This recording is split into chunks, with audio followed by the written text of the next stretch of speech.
Itong Xiaomi water dispenser pump ay isang vibratory or vibe pump. Sa loob nito ay merong ganitong maliit na vibe pump. Ito rin ay isang vibe pump. Ang vibe pump ay isang self-priming pump. Ibig sabihin, hihigop ito ng tubig mula sa baba. Sa liit ng mga vibe pumps tulad ng nabili kong mini pump, paano naging self-priming ito? Una sa lahat, mag-subscribe muna kayo sa aking channel para suportahan ito. You may also join this channel as a member to avail of exclusive perks like priority in comments reply and early access or exclusive access to some videos for members only. You can also help fund some projects here by sharing Super Tank. Wow!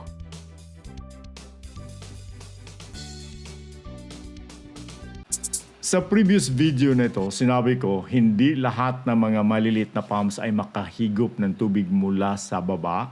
These pumps are using impellers to transfer water. Dalawa sa aking pumps ay pinakita ko dito sa video ito. Again, upang makapag-transfer ng tubig ang pump na ito papuntang showerhead, ay kailangan ang tubig mula sa source ay aabot dito sa loob ng pump para pagdating doon sa impeller, ang impeller na ang magpabilis na takbo ng tubig para makarating doon sa showerhead. Kaya nga, ang portion na ito ay nakatapat o nakasubmerge sa tubig. Otherwise, hindi maaangat yung tubig kasi hindi aabot sa impeller. Kailangan ang tubig papasok dito, hanggang makarating dito sa impeller. Ito namang impeller ay iikot siya. Pag iikot siya, dadalhin niya ang tubig dito at ito ay butas papunta dito sa outlet. Kung tubig ay hanggang dito, level, wala. Di siya magpa-function. Ang merong suction power ay yung mga self-priming pump. Ang ginagawa kasi ng self-priming pump is to use the energy from the water to create a vacuum para magamit as suction. Ang mga self-priming pumps ay merong priming port kung saan natin ilalagay ang tubig to prime the pump kung unang beses pa lang itong gagamitin. Ang purpose ng priming ay para mawala yung hangin sa tubig between the pump and the source. Once aandar yung pump, palagi na itong merong tubig sa loob tuwing naka-off. Kaya self-priming na ito. Sa kabilang dako, ang mga vibratory o vibe pumps ay gumagamit lamang ng flaps instead of impeller to transfer water from input to output.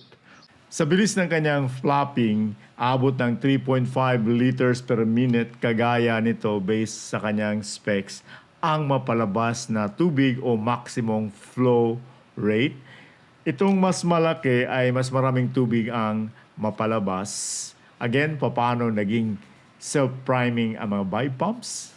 Kagaya nitong Xiaomi Portable Water Pump Dispenser, ang mga vibe pumps ay kadalasan merong maliliit na tube dito sa kanyang intake. The moment ilagay natin ang hose dito sa loob ng butilya, yung tubig ay papasok dito sa tubing, then it pushes the air pataas. The moment buksan natin ang pump, ang unang lalabas ay hangin at magkakaroon ng vacuum between the water sa loob ng hose at ng pump. That in effect ay magkakaroon ng suction effect. Subukan natin. Once i-on natin ang pump, once mag-start tayo ng pump, ganito mangyayari. Okay?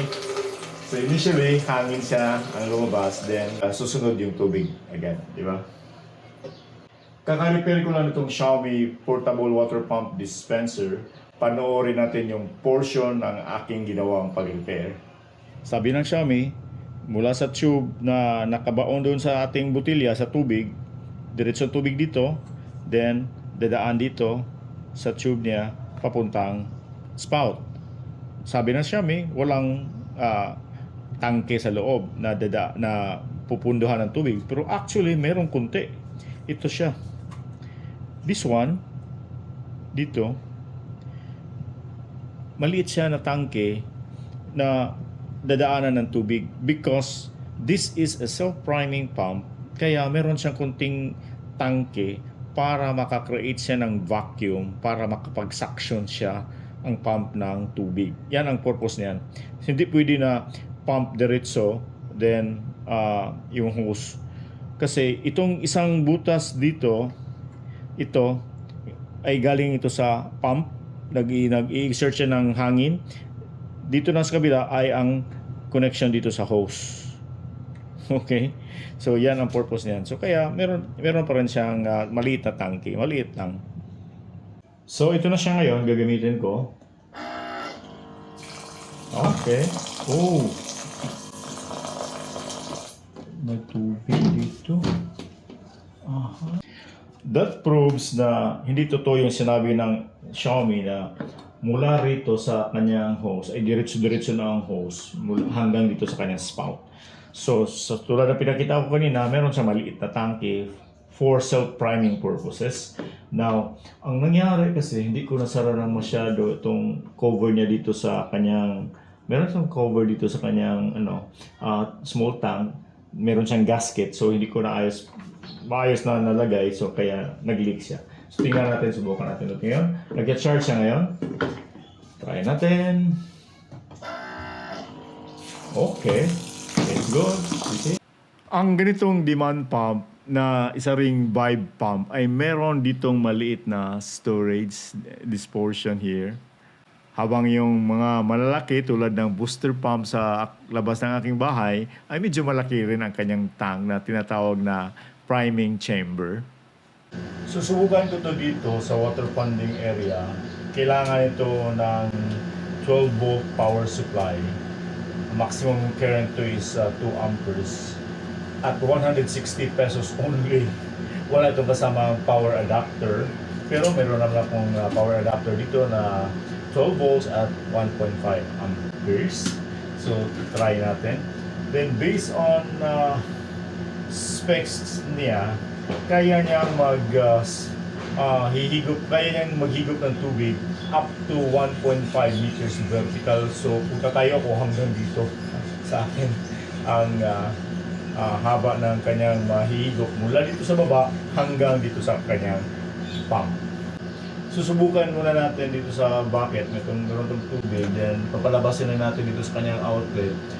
Ang water pump nito ay may pressure na up to 0.48 megapascal or 69.6 psi or 4.8 bar yun.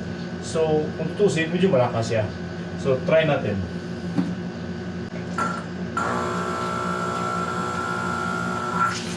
Oh, perfect! You see? Kita mo niyo? Lagyan ko muna ito ng tubig dito kasi dito usually magpupundo yung tubig. So this is the water pumping area.